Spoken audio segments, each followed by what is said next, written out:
పూర్తి వివరాలకు చదవండి రేపటి అక్షర శిల్పం దినపత్రికలో.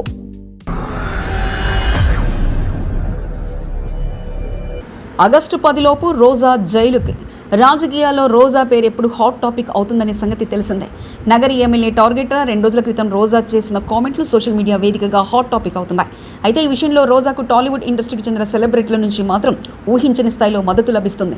అయితే శాప్ చైర్మన్ రవి నాయుడు ఆగస్టు 10లోపు రోజా జైలుకు వెళ్తుందని చెప్తున్నారు. వైసీపీ అధికారంలో ఉన్న సమయంలో ఆడుదాం ఆంధ్ర పేరుతో రోజా కోట్ల రూపాయల అవినీతికి పాల్పడ్డారని, రోజా జైలుకు వెళ్లడం ఖాయమని ఆయన తెలిపారు. ఆమె అరెస్టుకు వారెంట్ సిద్ధమవుతుందని ఆయన తెలిపారు. రోజా రోజులు లెక్క పెట్టుకోవాలంటూ రవినాయుడు కీలక వ్యాఖ్యలు చేశారు. రవినాయుడు మాట్లాడుతూ రోజా క్రీడా మంత్రిగా ఒక స్టేడియంనైనా నిర్మించారని ప్రశ్నించారు. రోజా నిత్యం తమిళనాడులోనే ఉంటున్నారని, ఎమ్మెల్యే గాలి భానుప్రకాష్పై రోజా వ్యాఖ్యలు క్షమించారని అంటూ ఆయన పేర్కొన్నారు. రోజాకు ధైర్యం ఉంటే భానుప్రకాష్ సవాల్ను స్వీకరించాలని ఆయన చెప్పుకొచ్చారు. రోజా వ్యాఖ్యలు సభ్య సమాజం తలదించుకునేలా ఉన్నాయంటూ ఆయన తెలిపారు.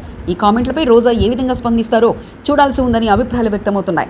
రోజాను అరెస్ట్ చేస్తే మాత్రం ప్రజల నుంచి వ్యతిరేకత వస్తుందో లేదో చెప్పలేం, కానీ సినీ సెలబ్రిటీ నుంచి మాత్రం తీవ్ర స్థాయిలో విమర్శలు వ్యక్తమయ్యే ఛాన్స్ అయితే ఉంటుందని చెప్పవచ్చు. రోజా ప్రస్తుతం ఆడదా పాడదా టీవీ షోలో కనిపిస్తున్న ఆమె క్రేజ్ మాత్రం గతంలో పోల్చి చూస్తే ఊహించని స్థాయిలో తగ్గిందని చెప్పవచ్చు. కొన్ని విషయాల్లో రోజా మారాల్సిన అవసరం ఉందని ఆమె ఫ్యాన్స్ ఫీల్ అవుతున్నారు. రోజా భవిష్యత్తు ప్రణాళికలు ఏ విధంగా ఉంటాయో వేచి చూడాలి. అరెస్ట్ చేయడానికి దమ్ము అవసరం లేదు, వారెంట్ ఉంటే చాలు. ఆ వారెంట్ రెడీ అవుతోంది. ఆగస్టు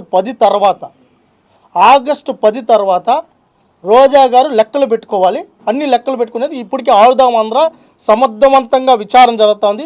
ఇదే ఎన్టీవీలో కూడా బ్రేకింగ్ మీరే వేశారు. సమర్థవంతంగా విచారణ జరుగుతోంది. ఇప్పటికే ఆధారాలు బయట వచ్చాయి. అవి కూడా అతి తొందరలోనే నివేదిక సమర్పిస్తానే. గతంలో ఇదేమో చాలామంది చెప్పారు, దమ్ముంటే అరెస్ట్ చేయండి, దమ్ముంటే అరెస్ట్ చేయండి. ఈరోజు ఎవరైతే తప్పులు చేశారో వాళ్ళందరూ దేశాలు వదిలి పరిగెత్తండి, అందరూ ఎయిర్పోర్ట్లో దొరుకుతున్నారు. మరి ఎయిర్పోర్ట్లో ఎందుకు? ఇంట్లో ఉండొచ్చు కదా. మరి కోర్టులకు ఎందుకు పోతున్నారు? బెయిల్కి అప్లై ఎందుకు చేసుకుంటున్నారు? ఎందుకు పరిగెత్తున్నారు దేశాలు దాటిపోయడానికి?